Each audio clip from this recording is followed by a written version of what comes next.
Good evening. Wisdom Eccentrics by Ngak'chang Rinpoche. Chapter 39, Part 1. It's not quite time for me to die yet, but I now feel as if my promise has been kept to the point that it will continue to unfold, either with me or without me. Part 4. Tales from Somewhere Beyond Time. Part 4 starts with 4 quotes from Künzang Dorje Rinpoche. Scholars are of no importance to us. We do not need such tomyors. What is important to us is Dhammak, the quintessence teaching. Philosophy is for tomyors, so why should Ngak'chang Rinpoche have anything to say about philosophy? Why should you have to say anything? Why should we debate with tomyors? Knowledge that is merely information is useless. It's only the knowledge of direct experience that's important. If you hear the sound of the birds outside, if you really hear them, then you'll hear Guru Rinpoche's mantra. If you hear this way, you will know the result of the development and completion stages, and Dzogchen is possible. These tomyors with tengars in their hands and pious faces, what's the meditation they are so proud to speak about? They speak of it with every other tomyor who will listen. It is only babble. Without contemplating the nature of mind, what is their druptab? They're reciting gibberish. This is called mantra clinging. This is called making projections and counting discursive thoughts. They're accumulating treachery rather than contemplation, and this has no good purpose. There is much that is good in Tibetan culture, but our culture is not more important than Vajrayana. Western culture also is not more important than Vajrayana.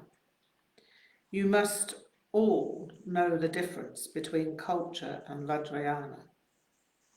Tibetans do not own Vajrayana.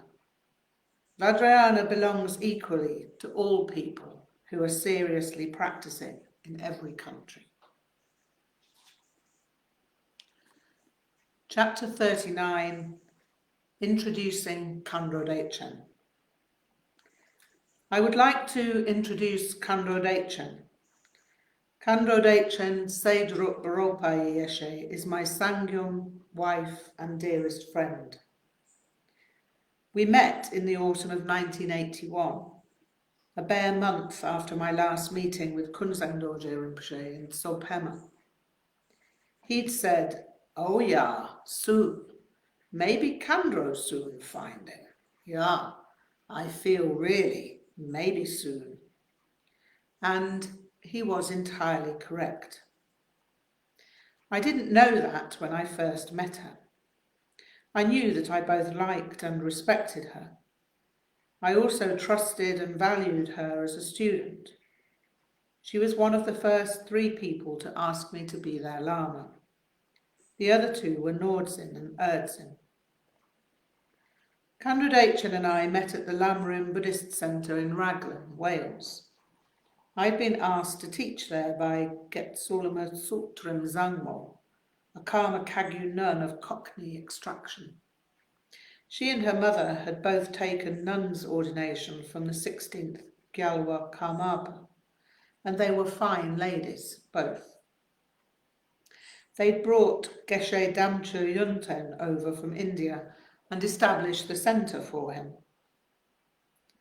Dzogchen was attending a weekend there and saw the notification of a weekend retreat that I was to give.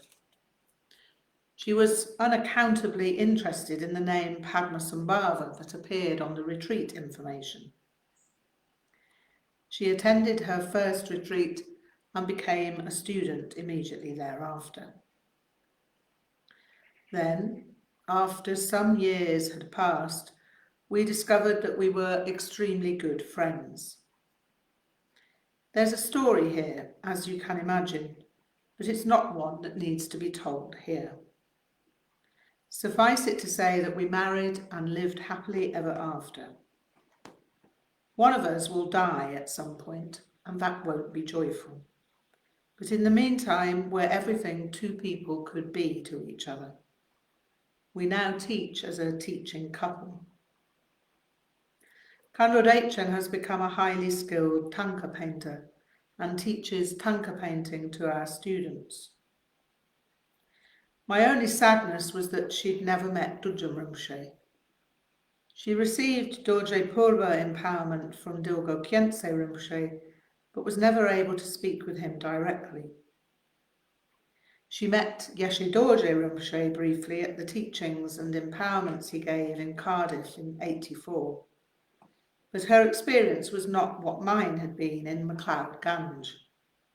She'd not been able to make Vajra weapons with Indian scissors as hail pelted down like frenzied castanets on a roof made of hammered-out oil cans.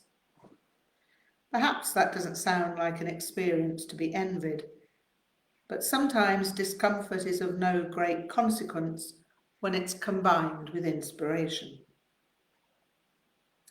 With Chhi'méd Rig'dzin Rinpoche, however, the situation was different.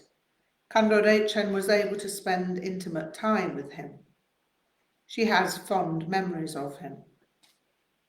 That Ngak'chang Rinpoche had passed away before she had a chance to meet him could not be remedied. But Künzang Dorje Rinpoche was still out there in the world somewhere. He was probably sitting in some small room in an ancient wood frame house that smelt of burning pine needles. Maybe he was in Sopema, maybe Boda, maybe Darjeeling, Kalimpong, Gangtok, Tashiding, Gyalshing, or Pema Yangtze. Who knows where? There was just no clue as to where that was and how I would ever find him again. I wanted to say, Rinpoche, it was just as you said it would be. I've found my Khandro. I did indeed say it, but I spoke my words into space. By 1992, the possibility of ever seeing Rinpoche again had become nebulous. It was a possibility that existed wistfully in my waking state and hovered within my dreams. I'd grown accustomed to the notion that I'd probably have to wait till some other life. At that time, however, Khyentse Rinpoche and I decided to make a pilgrimage with our students. Our destination was Leh in Ladakh. We'd travel by foot from a point at the end of the road beyond Manali to Padam in Zanskar. From Padam, we'd hire a bus to take us to Leh. If things worked out extremely well, we might just find Künzang Dorje Rinpoche in Manali or Leh. We walked through Lahore, Spiti and Zanskar into Ladakh, visiting Nyingma and Drukpa Kagyu Gompas en route. It was quite an adventure.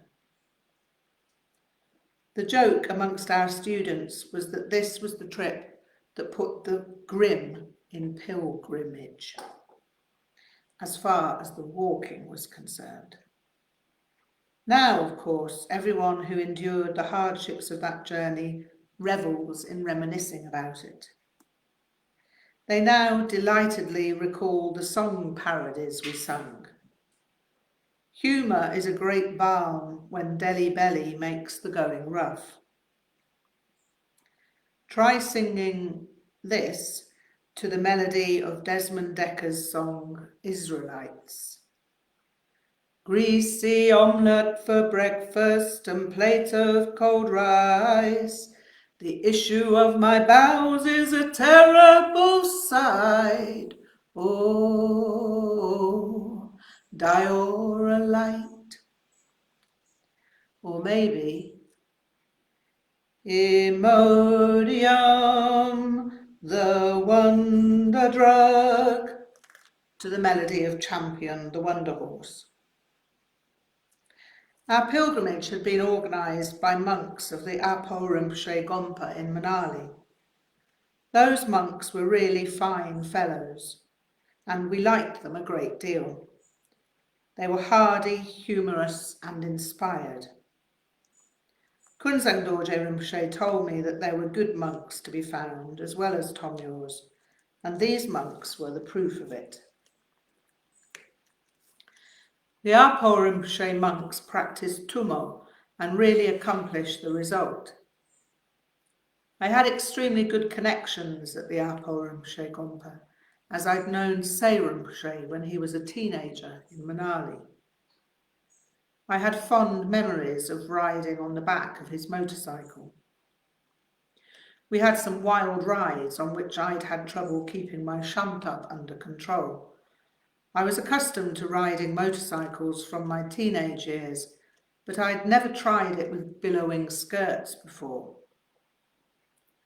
Se Rinpoche was the son of the amazing yogi Apo Rinpoche, after whom the Gompa was affectionately named.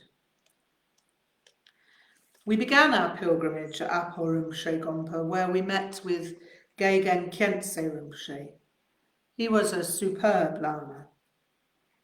He had no claim to fame in terms of lineage history, but he received fantastic respect from most of the great Lamas simply for being who he was, a profound yogi. At that time, he was physically experiencing senility, but it had no effect on his mind in terms of the nature of mind. His brain no longer operated as effectively, but he was able to override its deficiencies with respect to expressing the nature of reality. He couldn't remember the names of the monks who served his meals, but when he taught, he was impeccable. We sat in the shrine room with him for a group audience prior to our departure. There was not much to say, and the atmosphere was a little vague. Then it occurred to Kandro Dzogchen to ask everyone to introduce themselves by name and from whence they came. This was ideal, of course, because that makes ideal Tibetan conversation.